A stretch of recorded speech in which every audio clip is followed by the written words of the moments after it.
अस्सलाम वालेकुम। yasinanalysis.com के प्लेटफॉर्म पर आप तमाम लोगों को खुशामदीद। जैसे कि डेली बेसिस पे आपसे मुलाकात होती है और जो भी इम्पॉर्टेंट अपडेट्स होती हैं वो आपके साथ शेयर की जाती हैं, और आप लोगों से मेरी गुजारिश यही रहती है कि yasinanalysis.com जिस तरीके से आप ज्वाइन कर रहे हैं इसी तरीके से आप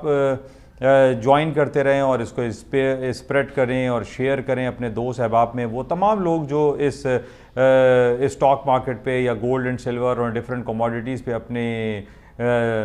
तज्जियात उनको चाहिए होते हैं ताकि वो अपने पोर्टफोलियो को बेहतर तौर पर मैनेज कर सकें। बहरहाल आज इस हफ्ते का पहला दिन शुरू हो गया है, बरोज़ मंडे है, 7 फरवरी आज डेट हो गई है। इस महीने का दूसरा हफ्ता शुरू हो चुका है और बहुत सारी बातें आपके साथ शेयर की जाती हैं डेली बेसिस पे। आज सबसे इम्पॉर्टेंट और बल्कि एक अफसरदा जो ख़बर हमारे पास है वो इंडिया की उर्दू की सिंगर लता मंगेशकर इस दुनिया से आज जा चुकी हैं, और उनके जाने पे तमाम लोग जो उर्दू सुनते हैं, बोलते हैं, लिखते हैं, पढ़ते हैं, उनके लिए एक संगीन एक गमनाक खबर रही कि जो पिछले तकरीबन आप समझिए कि 92 ईयर्स में उनकी डेथ हुई और 70 सालों तक जो है यानी 7 डिकेड्स तक वो पूरी दुनिया पर छाई रही और एक से बढ़कर एक उन्होंने गाने पेश किए, और सबसे ज़्यादा उनकी जो मशहूरी हुई और उनको जो सराहा गया, उनको माना गया, दुनिया की सबसे बेहतरीन उर्दू मूवी मुग़ल आज़म में जो उन्होंने गाने गाए वो आज तक हमारे कानों में वो गूंजते रहते हैं। प्यार किया तो डरना क्या, तो इस किस्म के बहुत सारे गाने उन्होंने गाए और दिलीप कुमार और किशोर कुमार और बहुत सारे अदाकारों के साथ उन्होंने प्लेबैक सिंगर का मुजाहरा किया और उसको पूरी दुनिया ने सराहा। और यही वजह हमें दिखाई दी कि कल यानी 2 दिन कबल जब उनकी चिता को जलाया गया और उसमें बहुत सारे लोग शरीक हुए और उसमें तकरीबन दुनिया के और हर ज़िंदगी से ताल्लुक़ रखने वाले हर किस्म डिफरेंट वॉक्स ऑफ लाइफ के लोगों ने उसमें शिरकत की और उनकी जो कारकर्दगी थी उसको सराहा, और बहुत ज़्यादा उनकी कमी को अब आइंदा महसूस किया जाएगा। हम पिछले 3-4 सालों से देख रहे हैं कि दुनिया भर से बड़े बड़े जो पुराने जो अदाकार थे या सिंगर थे वो अब दुनिया से चलते चले जा रहे हैं। पिछले 30-40 साल पहले हमने देखा मोहम्मद रफ़ी साहब, उसी के बाद किशोर कुमार और उसके बाद ही मुकेश साहब दुनिया से चले गए। फिर लता मंगेशकर के साथ कुछ अरसे पहले हमने देखा कि दिलीप कुमार साहब दुनिया से रुखसत हो गए। तो बहुत सारे पुराने नाम जिन्होंने दुनिया में अपना एक नाम मुकाम बना रखा था वो अब दुनिया में नहीं रहे। बहरहाल हमारी तमाम जो हमदर्दियां हैं उनकी तमाम फैमिली के साथ है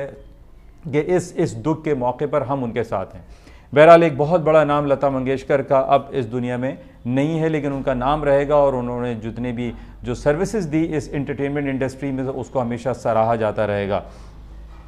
अच्छा, मार्केट के हवाले से जो बातें करते हैं और उसमें सबसे इम्पॉर्टेंट ये है कि चाइना में विंटर ओलंपिक्स स्टार्ट हो चुका है, और चाइना के विंटर ओलंपिक्स के साथ साथ आज मंडे पहला दिन है कि आफ्टर 1 वीक के बाद चाइना टोटली ओपन हो गया है। पिछले 1 हफ्ते से लूनर ईयर और स्प्रिंग फेस्टिवल के हवाले से चाइना में आम तातीलात थी। चाइना के बैंक, चाइना की स्टॉक मार्केट, चाइना के आम बाजार जो है वो बंद पड़े हुए थे, लेकिन आज मंडे के दिन 7 फरवरी चाइना के तमाम मार्केटें ओपन हो चुकी हैं। तो बहरहाल आज मार्केट में वॉल्यूम भी आज सुबह से हम ये देख रहे हैं कि वो भरपूर दिखाई दे रहा है। अमेरिका की स्टॉक मार्केटें काफ़ी हाई नोट पे गई, लेकिन इस दफ़ा इस वक्त यानी आफ्टरनून का टाइम है, दोपहर का टाइम है, इस वक्त मार्केटें थोड़ा सा डाउन साइड पर आई हैं। तो हम ये कह सकते हैं कि जो मार्केट में अप्स एंड डाउन्स पिछले हफ्ते रहे, जब चाइना की मार्केट में चाइना के जो मेजर जो पार्टिसिपेंट थे वो मौजूद नहीं थे, वो आज वापस आ गए हैं और मार्केट में एक भरपूर वॉल्यूम देखने में आ रहा है। अच्छा, इसके साथ ही एक छोटा वॉल्यूम होता है। न्यूजीलैंड आज बंद है, वहाँ पे एक नेशनल हॉलिडे सेलिब्रेट किया जा रहा है, लेकिन उसका बहुत ज़्यादा वॉल्यूम मार्केट में नहीं होता है। बहरहाल New Zealand is one of the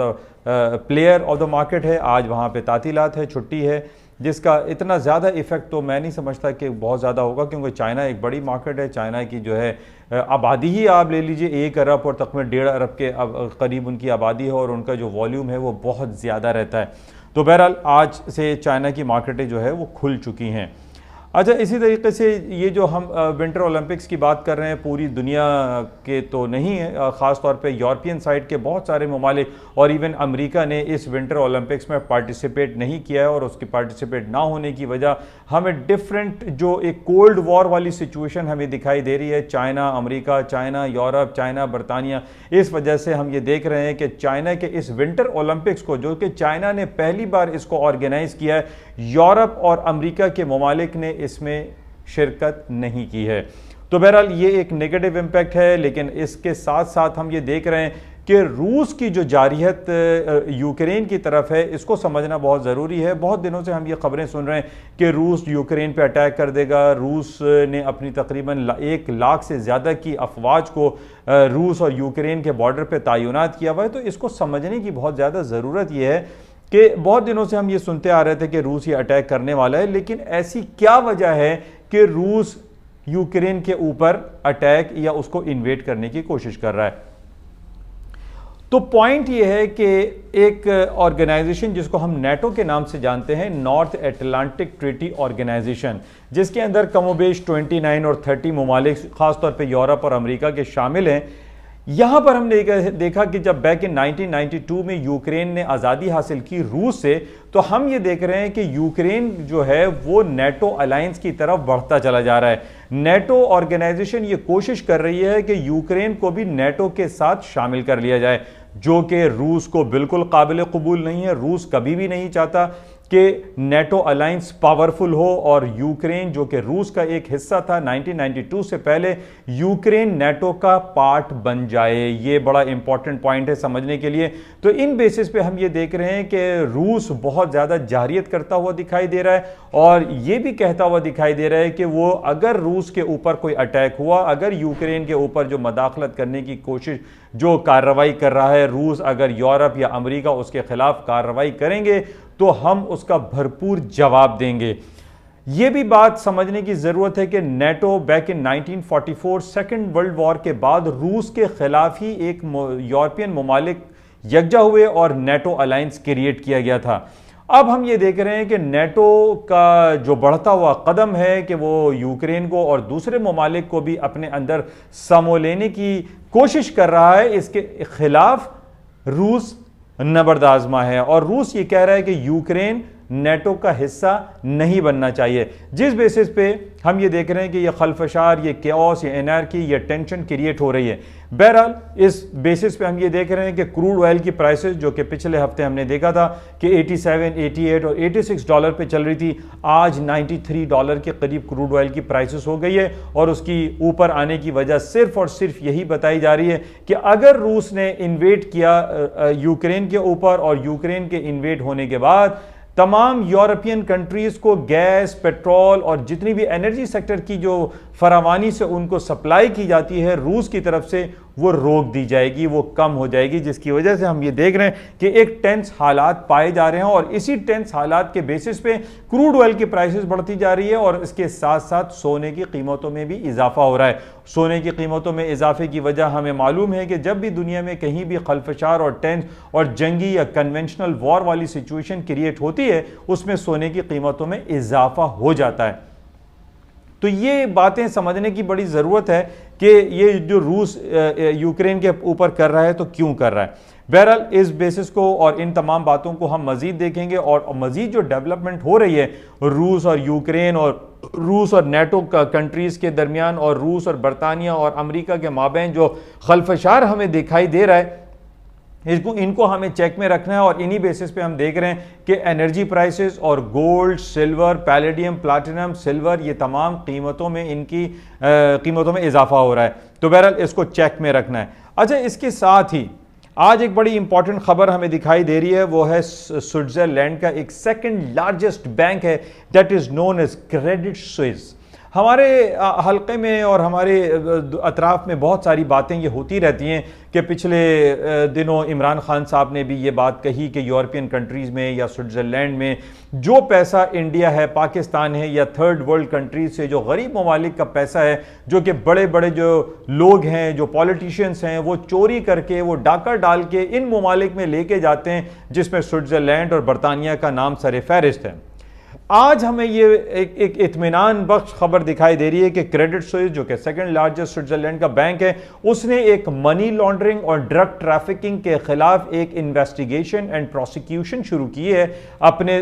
जो एम्प्लॉयज हैं क्रेडिट स्विस के, और एक बिलियर्स का जो कि रेसलर था, एक रेसलर शख्स था, उसकी काफी ये गठजोड़ दिखाई दे रहा है कि उन्होंने काफी मनी लॉन्ड्रिंग और ड्रग ट्रैफिकिंग का काम किया, कोकेन की सप्लाई के हवाले से इस चैनल को यूज किया क्रेडिट स्विस बैंक को। तो क्रेडिट स्विस बैंक की मैनेजमेंट में इस बात का ऐलान किया है कि वो केस फाइल कर रहा है और इन तमाम इसको इन्वेस्टिगेट करेगा कि जनाब जिस तरीके से ये जो ड्रग ट्रैफिकिंग की जो एलिगेशन है या कोकेन की स्मगलिंग की जो एलिगेशन है इस बैंक के ऊपर, इसको क्लियर किया जा सके।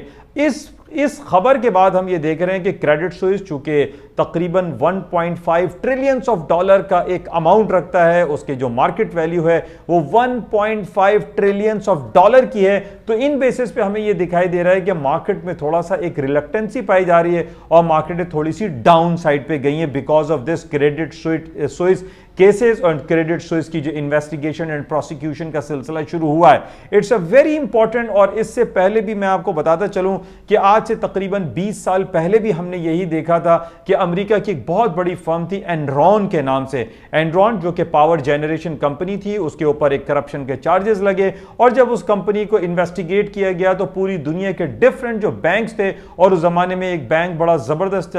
काम करता था, एबीएन एम्ब्रो बैंक के नाम से जाना जाता था, उसके शेयर्स गिरे और उसके साथ साथ उससे रिलेटेड जितनी भी कंपनीज थी वो डाउनफॉल हो गई। तो यहां पर इस बात को समझना बहुत जरूरी है कि सिर्फ क्रेडिट स्विस ही को हम नहीं चेक कर रहे, बल्कि क्रेडिट स्विस से मुल्हका, उससे मुंसलिक डिफरेंट कंपनीज, इदारे, वो सब इंटरलिंक होते हैं। इसके इंटरलिंक होने के बेसिस पे हम देखते हैं कि मार्केट में एक डाउनफॉल दिखाई देता है और इट माइट पॉसिबल कि इसकी प्रोसिक्यूशन, इसकी इन्वेस्टिगेशन और इसकी इंक्वायरीज, इसके केसेस का दायरा वसी हो सकता है और इन बेसिस पे स्टॉक में थोड़ा सा डाउनफॉल आ सकता है मुमकिनात में से। बहरहाल इसको हमें क्लोजली वॉच करना पड़ेगा, बिल्कुल वैसी जो कि 20-25 साल पहले हमने जब एबीएन एम्ब्रो बैंक और एनरॉन पावर जनरेशन कंपनी में जब ये प्रॉब्लम क्रिएट हुआ था, इवन के मदर ऑफ ऑल इल्स, जिसको एक कंपनी जिसको हम सब प्राइम के तौर पे जानते थे, उसके ऊपर भी जब प्रोसिक्यूशन और इन्वेस्टिगेशन का दौर शुरू हुआ बैक इन 2001 और 2 में, उसमें हमने देखा था कि पूरी दुनिया की स्टॉक मार्केटें तकरीबन 5% to 10% डिक्लाइन कर गई थी। इसको हमें चेक में रखना पड़ेगा कि क्या कुछ हो रहा है इस क्रेडिट स्विस के पीछे। अच्छा, इसके साथ ही जो गोल्ड एंड सिल्वर की आपको स्टोरीज मैंने बताई कि जो भी यूक्रेन और अमेरिका और ये जो रूस के हवाले से चल रहा है, इसमें मज़ीद पोटेंशियल एग्जिस्ट करता है। गोल्ड में, सिल्वर में, ऑयल में मार्केटें मज़ीद ऊपर की तरफ जा सकती हैं और उसके ऊपर जाने की दूसरी वजह आपके सामने कि अमेरिका ने अभी तक अपने शरह सूद में किसी किस्म का इजाफा नहीं किया है। ये बड़ा इंपॉर्टेंट पॉइंट है। अच्छा, इसके साथ ही पिछले हफ्ते हमारे पास बड़ी इंपॉर्टेंट जो अर्निंग रिपोर्ट का सीज़न चल रहा है, उसमें हमारे पास फेसबुक की खबर आई थी कि जनाब फेसबुक की जो मार्केट वैल्यू है वो डाउन हो गई है, उसके रेवेन्यू जनरेशन डिक्लाइन कर गए, उसका ईपीएस डाउन हो गया और उसकी जो ग्रोथ थी उसको डेंट लगा है। अच्छा, अब इसको हम जाके देखते हैं कि what is happening wrong with Facebook. तो हम ये देखते हैं कि जो मोनेटाइजेशन का एक जो सिलसिला है कि बहुत सारे लोग अपनी जो वीडियोस हैं, अपनी जो डिफरेंट जो प्रोडक्ट्स होती हैं वो अपलोड करते हैं फेसबुक के ऊपर और उसमें लाइक्स और उसके जो सब्सक्रिप्शन है उसके डिफरेंट चार्जेस होते हैं, that is known as the monetisation. तो मोनेटाइजेशन हम ये देख रहे हैं कि फेसबुक ने बहुत ज़्यादा हार्ड की हुई है। इसी तरीके से हम ये देखते हैं कि जो यूट्यूब चैनल है, यूट्यूब पे जो लोग काम करते हैं उनकी भी मोनेटाइजेशन जो है वो बहुत सख्त है। और ये फेसबुक हो जाए या आपका ये यूट्यूब या गूगल है, ये तमाम अमेरिकन कंपनी है और इन अमेरिकन कंपनीज़ को हम देख रहे हैं कि इन्होंने अपनी मोनेटाइजेशन जो पॉलिसी है जिससे लोग पैसे कमाते हैं वो ज़रा सख्त की हुई है, जिसकी वजह से लोग अपनी जो सर्विसेज हैं वो डिफरेंट दूसरे चैनल्स की तरफ लेके जा रहे हैं, जिसमें सर फहरिस्त आजकल हमें दिखाई दे रहा है that is known as a TikTok, जो कि चाइनीज़ कंपनी है और इसकी मदर पेरेंट कंपनी है बाइटडांस। तो हमने ये देखा कि जब इसकी रिपोर्ट हमने तलाश की कि क्या कुछ हुआ फेसबुक के साथ, और फेसबुक ने 2 दिनों में $200 बिलियन का नुकसान किया है स्टॉक मार्केट में। और सिर्फ हम फेसबुक के अलावा अगर बात करें तो फेसबुक, एप्पल, अमेजॉन, माइक्रोसॉफ्ट, ये 3-4 कंपनीज का तकरीबन $400 बिलियन का नुकसान हुआ। और इस $400 बिलियन का नुकसान सिर्फ और सिर्फ एक कंपनी जो कि चाइना की कंपनी है, that is known as a TikTok ByteDance, उसका हम ये देख रहे हैं कि इसकी मोनेटाइजेशन पॉलिसी भी ईजी है और इस बेसिस पे हम ये देख रहे हैं कि लोग शिफ्ट हो रहे हैं चाइनीज कंपनी की तरफ और वो फेसबुक, यूट्यूब, गूगल और अमेजॉन से निकल के टिकटॉक और दूसरी अदर जो कंपनीज हैं, जो सर्विसेज हैं, उसकी तरफ शिफ्ट हो रहे हैं, क्योंकि वहाँ पर ईजी जो है मोनेटाइजेशन है और उस ईजी मोनेटाइजेशन पॉलिसी की वजह से लोग डिफरेंट चाइनीज कंपनी को अडॉप्ट कर रहे हैं। तो बहरहाल इसको समझना पड़ेगा। और अमेरिकन कंपनीज जो कि अक्सर सुनने में आता है कि वो डाउनफॉल का शिकार हो रही हैं और चाइनीज़ कंपनीज जो है वो टेक ओवर करती चली जा रही हैं। और हम ये देख रहे हैं कि अभी ये कोई नई बात नहीं है, पिछले 4-5 सालों से हम ये देख रहे हैं कि चाइनीज कंपनीज वो इतनी तेजी से ऊपर चलती चली जा रही हैं कि एक खौफ तारी हुआ है यूरोपियन और अमेरिकन के ऊपर कि जनाब चाइना चाइना चाइना, हर तरफ हमें चाइना की खबर सुनाई देती है। और उसकी बेसिक वजह यही कि जिस तरीके से चाइना ने अपनी पॉलिसीज़ को अडॉप्ट किया है, ख़ासतौर पे वन बेल्ट वन रोड के हवाले से, जो सी पैक है, सी टैक है, ये जो पूरी दुनिया में उसने सड़कों का जाल बिछा रखा है और पूरी दुनिया में जिस तरीके से उसकी प्रोडक्ट फैल रही है, ये एक बहुत बड़ा लम्हे फिक्रिया उन तमाम यूरोपियन और अमेरिकन कंट्रीज़ के लिए जो कि एक ज़माने तक हम देख रहे हैं कि वो पूरी दुनिया पर राज करते रहे, छाते रहे। और जो डिफरेंट एनालिसिस हमारे पास आ रही हैं उसमें यही कहा जा रहा है कि चाइना आइंदा 5-10 सालों में पूरी दुनिया पर रूल कर रहा होगा। अच्छा, बहरहाल इसके साथ ही एक इम्पॉर्टेंट एनालिसिस जो कि हम काफ़ी दिनों से सुन रहे हैं कि जनाब रूस जो है वो अगर इन्वेड करता है यूक्रेन के ऊपर तो यूरोपियन और नेटो अलाइंसेस जो है रूस पर अटैक करेंगे। एक पॉइंट बड़ा ज़बरदस्त है, उसको वो पॉइंट ये है कि हम पिछले काफ़ी दिनों से देख रहे हैं कि रूस और चाइना ये आपस में एक बहुत बड़ा एक इनके दरमियान जो है वो दोस्ती और हम आहंगी का सिलसिला शुरू हुआ है। और इन बेसिस पे ये कहा जा सकता है कि रूस अगर इन्वेड करता है यूक्रेन के ऊपर तो इसका सबसे ज़्यादा जो साथ देगा वो चाइना देगा। तो इसको भी समझने की बहुत ज़्यादा ज़रूरत है। और अमेरिकन एंड यूरोपियन और इवन के जो नेटो अलाइंसेस हैं, इनको ये समझना पड़ेगा कि दुनिया की दो बहुत बड़ी ताकतें हैं, चाइना और रूस, इनको हल्का नहीं लेना चाहिए। अच्छा, बहरहाल ये जितनी भी नेगेटिव डेवलपमेंट होती हैं, इनमें क्रूड ऑयल की प्राइसेस और सोने की कीमतों में इजाफा मुमकिन अभी भी दिखाई देता है और उसकी बुनियादी वजह सिर्फ यही है कि इंटरेस्ट रेट बढ़ाया नहीं गया है। बहरहाल ये कुछ बातें आपके साथ शेयर की गई हैं और होपफुली कि इनसे कुछ ना कुछ आपको इस्तेफ़ादा हासिल होता होगा और आप अपने पोर्टफोलियो को बेहतर तौर पर मैनेज कर सकते होंगे। लेकिन सबसे इम्पॉर्टेंट पॉइंट जो हमेशा मैं आपसे जिक्र करता हूँ कि जब तक अमेरिका अपने इंटरेस्ट रेट का में इजाफा नहीं करेगा, उस वक्त तक सोने की कीमतें और स्टॉक मार्केटों में बहुत ज़्यादा ड्रेस्टिक फॉल नहीं आएगा। Currency euro, sterling, Swiss franc बहुत ज़्यादा डाउनफॉल का शिकार नहीं होंगे। लेकिन अब जो हमारे पास डेवलपमेंट हो रही है उसमें यही कहा जा रहा है कि अमेरिका इस साल 2022 में तकरीबन 5 टाइम अपने इंटरेस्ट रेट को बढ़ा देगा। तो बहरहाल इन तमाम बातों पे हम देख रहे हैं कि डॉलर की कीमतों में हो सकता है कि थोड़ा सा इजाफा हो जाए, सोना नीचे डाउन साइड पर आ जाए, लेकिन सोने की कीमतें डाउन साइड पे ना आने की दूसरी वजह आपके सामने जो यूक्रेन मैटर चल रहा है या आपका ये सऊदी अरब और यमन जो है मुत्तहिदा अरब इमारात पे जो अटैक्स कर रहा है डिफरेंट ड्रोन के ज़रिए, तो ये निगेटिव डेवलपमेंट जब होते हैं, पूरी दुनिया में जियोपॉलिटिकल सिचुएशन जब ख़राब होती है तो सोने की कीमतों में इजाफा रहता है। तो बहरहाल सोने में आपको ख़रीदारी करके, बाय करके, परचेज़ करके काम करना चाहिए और मार्केटों में पोटेंशियल एग्जिस्ट करता है। अच्छा, इसके साथ ही पाकिस्तान की इकॉनमी पे थोड़ी सी बात अगर हम करें तो पाकिस्तान की स्टॉक मार्केट में थोड़ा सा एक पोटेंशियल एक करंट आया और उसकी वजह सिर्फ यही बताई जा रही है कि IMF की तरफ से $1 बिलियन पाकिस्तान के स्टेट बैंक में आ चुके हैं, जो कि एक पॉजिटिव इंडिकेशन है। इस बेसिस पे पाकिस्तान की जो एक फाइनेंशियल क्रंच था, पाकिस्तान की जो बैलेंस ऑफ पेमेंट के जो प्रॉब्लम थे, वो काफ़ी हद तक बेहतर हो सकते हैं। लेकिन दूसरी तरफ जब पाकिस्तान की और वर्सेस US डॉलर की बात करते हैं कि 1 रुपये 2 रुपये पाकिस्तान की करेंसी स्ट्रांग हुई है, लोग बहुत सारी बातें कर रहे हैं, कॉलें करते हैं कि यासिन भाई क्या लगता है, तो मैं उनको यही कहता हूं कि पाकिस्तानी करेंसी मज़ीद अभी वीकर साइड पे जाएगा, ये 190 200 तक भी जा सकता है। और उसके जाने की बुनियादी वजह जो मैं आपसे हमेशा बयान करता हूँ वो सिर्फ और सिर्फ यही है कि जब तक पाकिस्तान एमरजेंसी नाफिज नहीं करता अपनी गैर ज़रूरी इम्पोर्टेड आइटम के लिए और इनको बैन नहीं लगा देता, उस वक्त तक पाकिस्तानी करेंसी बहुत ज़्यादा स्ट्रॉन्ग नहीं होगी। आपका डॉलर स्ट्रॉन्ग होता रहेगा, पाकिस्तानी करेंसी वीक होती रहेगी। तो हमारे लिए ज़रूरी है कि पाकिस्तानी जो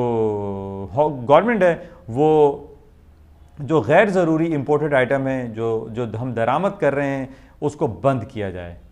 इंशाल्लाह राब्ते में रहेंगे। आपसे इजाज़त चाहता हूँ और आपसे गुजारिश यही है कि इस यूट्यूब चैनल को और yasinanalysis.com के प्लेटफॉर्म को और ज़्यादा से ज़्यादा ज्वाइन करें, शेयर करें और लाइक करें। Thank you. खुदा हाफिज़।